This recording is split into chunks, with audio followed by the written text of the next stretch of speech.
Bienvenue dans une sixième et dernière partie de la phase 1, parce qu'effectivement, on pourrait dire bonus, mais non, mais on va pas en rester à un rendu avec uniquement ça.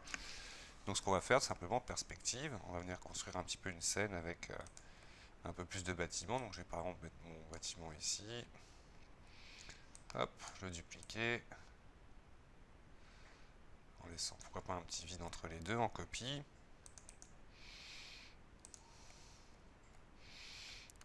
Faire aussi une copie. Alors là, pour utiliser la copie de mon plan, je vais utiliser l'aide à l'accrochage. En prenant bien sommet, donc clic gauche pour l'activer, clic droit pour ouvrir les paramètres. Et ensuite, je vais pouvoir chercher donc le sommet là de mon plan. J'appuie sur Shift, je clique et je glisse. Hop, une fois. On va réorienter un petit peu la caméra de manière à voir voilà, nos quatre façades. Et pour éviter aussi la répétition donc, de nos géométries, je vais venir par exemple créer un store avec un plan en grille automatique. Alors je désactive l'aide à l'accrochage. Voilà. Toc. On va le mettre aussi divisé en une fois par une fois, le reculer légèrement pour qu'il rentre dans le mur. Et on va le convertir donc en polygone éditable. Et on va y mettre par-dessus un mapping VW.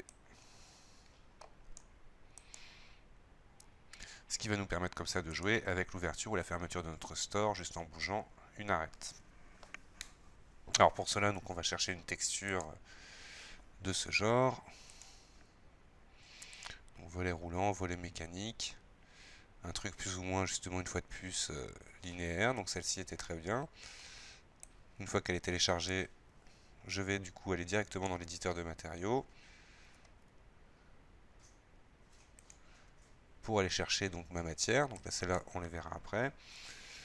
Je vais chercher donc ma matière et dans la matière de venir utiliser l'option de recadrage qui va me permettre de ne prendre que la partie qui m'intéresse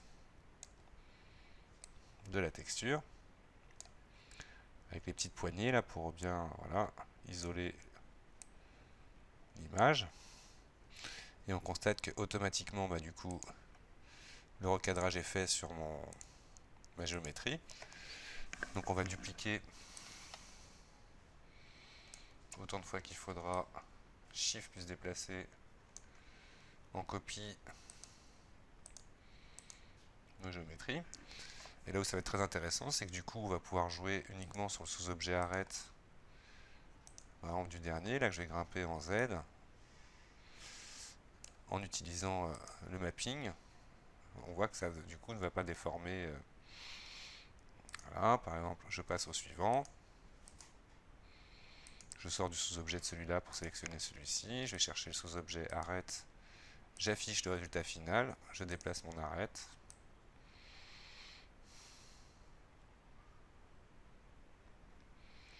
Quelque chose comme ça. Au suivant, sous-objet arête avec le résultat final détaché.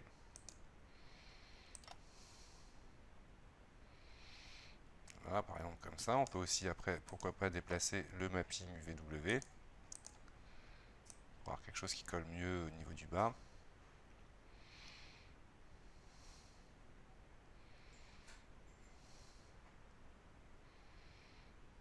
Voilà. Ici, pareil, légèrement. Alors quand je ne vois pas le gizmo, je peux utiliser ici la double flèche en restant appuyé. Et une fois de plus, j'utilise le résultat final, ce qui me paraît très bien. Alors ensuite, on pourrait se faire 30 millions de choses. Ce que je vais créer maintenant, c'est une forme texte, en utilisant toujours la grille automatique, que je vais mettre par exemple ici. Et donc dans le menu modifier, on va l'appeler par exemple Mister Robot.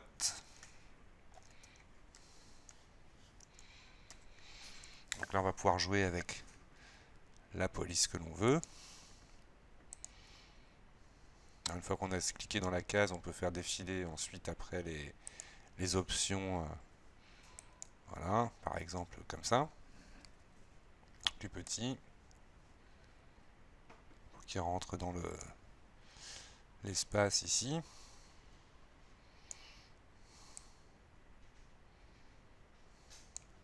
Voilà, quelque chose comme ça. Donc pour lui donner un volume, on va venir chercher ici le modificateur extrudé, en mettant par exemple 10 cm d'extrusion. On va cloner la géométrie, clic droit, cloner, en copie, très important pour éviter que les modifications soient répercutées. La copie, je vais supprimer le modificateur avec la petite corbeille ici, et lui demander d'être rendu et visible dans ma fenêtre, avec pourquoi pas une épaisseur de 2, que voilà. Alors pour bien voir ce qui s'est passé, j'appuie sur P, perspective Z, je zoome sur la sélection. Là ici pour l'instant ma ligne est collée au niveau de la surface du mur. Je vais utiliser le mode local pour la déplacer de l'extrusion. Donc j'avais fait une extrusion de 10, je le déplace de 10 en X, que voilà. Il ne reste plus qu'à créer maintenant des matériaux. Alors on va se faire par exemple une nouvelle vue. Ah, ici on pourrait mettre par exemple aussi en attendant un relief. On peut même aller plus loin, mais bon je vais carrément même faire un matériel aussi Arch Design pour mon volet. Map diffuse, map relief. Hop, je vais afficher comme on l'a vu au début uniquement les nœuds utilisés.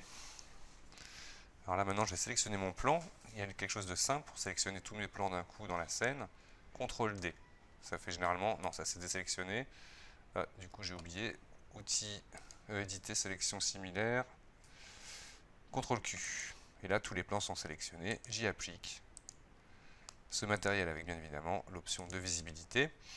Et on va lui demander d'avoir un lustre pour éviter que le reflet soit trop présent. De cette manière, et ensuite on va augmenter le relief à 1. Voilà, maintenant on va créer les matériaux pour le logo. Une nouvelle vue, un Arch Design, assigner pourquoi pas là au néon, qu'on va faire pourquoi pas de couleur, quoique la couleur d'abord on va prendre un modèle par exemple de plastique brillant, en le mettant beaucoup plus brillant avec un lustre très moins, pas trop marqué. Et là on va mettre ensuite, pourquoi pas ça en jaune, copier ce matériel, je vais l'appliquer à l'autre partie du logo en mettant pourquoi pas sur celui-ci une couleur rouge. Je reviens dans ma vue caméra. Et voici donc la fin de cette 6e partie de la phase 1 de la saison 7, en constatant avec un rendu le résultat final.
Voilà, donc le rendu met un peu de temps avec tous les reliefs qu'il a calculés. Bon, bien évidemment,